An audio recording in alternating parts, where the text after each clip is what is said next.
موضوع پر لب کشائی کرنے کا موقع ملا ہے اس کا عنوان ہے سفر معراج اور نماز۔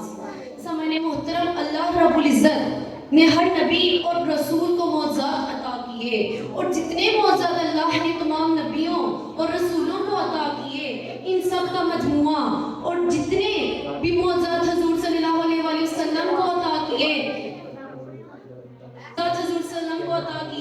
ان میں سب سے بڑا معجزہ قرآن مجید ہے، اور قرآن مجید کے بعد وہ معجزات جن کا ظہور ہوتا ہے سب سے بڑا معجزہ معراج ہے۔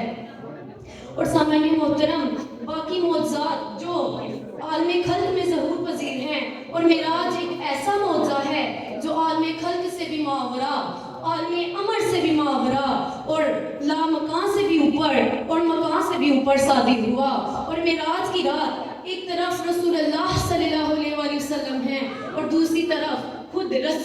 رب ذوالجلال والاکرام ہیں، اور اللہ کے حضور نبی کریم صلی اللہ علیہ وآلہ وسلم کا پیش ہونا اور اللہ کا دیدار کرنا، اللہ کے کلام کو سننا، اپنا ہدیہ و نیاز پیش کرنا اور اللہ سے تحفہ وصول کرنا، یہ معجزہ قرآن مجید کے بعد سب سے بڑا ہے۔ چونکہ یہ معجزہ سب سے بڑا ہے تو اس میں جو تحفہ دیا گیا امت کے لیے وہ بھی تحائف میں سب سے بڑا تحفہ ہے۔ جس بارگاہ میں سید الانبیاء گئے وہ بارگاہ بھی سب سے بڑی بارگاہ ہے، تو اس سے بڑھ کر حضور کی شان کیا ہوگی کہ کہتے ہیں کہ اگر تم نے دیکھنا ہو نا کہ حضور کی رفعت شان کیا ہے تو معراج کی رات کو دیکھ لو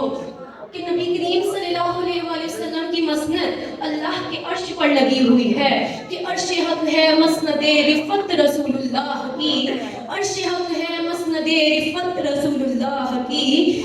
باقی دیکھنی ہے حشر میں عزت رسول اللہ کی، باقی دیکھنی ہے حشر میں عزت رسول اللہ کی۔ سامعین محترم، اس پورے سفر معراج کے اندر آپ غور کریں نا تو نماز ہی نماز ہے۔ معراج کی رات حضور صلی اللہ علیہ وآلہ وسلم مسجد الحرام سے نکلے تو 2 رکعتیں نماز پڑھ کر نکلے۔ حضور فرماتے ہیں میں جا رہا تھا تو رستے میں حضرت موسیٰ علیہ السلام بھی قبر میں نماز پڑھ رہے تھے، اور جب حضور صلی اللہ علیہ وآلہ وسلم مسجد اقصی تشریف لے گئے تو وہاں بھی نبیوں کو نماز پڑھائی، وہاں سے محبوب پاک بیت المعمور گئے تو وہاں بھی نماز ہی نماز ہے۔ جب حضور صلی اللہ علیہ وآلہ وسلم معراج پر تشریف لے کر گئے تو نماز پڑھتے ہوئے گئے، اور جب واپس آئے تو نماز کا تحفہ لے کر واپس آئے، اور فرمایا نماز مومن کی معراج ہے۔ تو سامعین محترم، نبی کریم صلی اللہ علیہ وآلہ وسلم کی معراج تو یہ کہ دیدار الہی کیا، اور امت کی معراج نماز ہے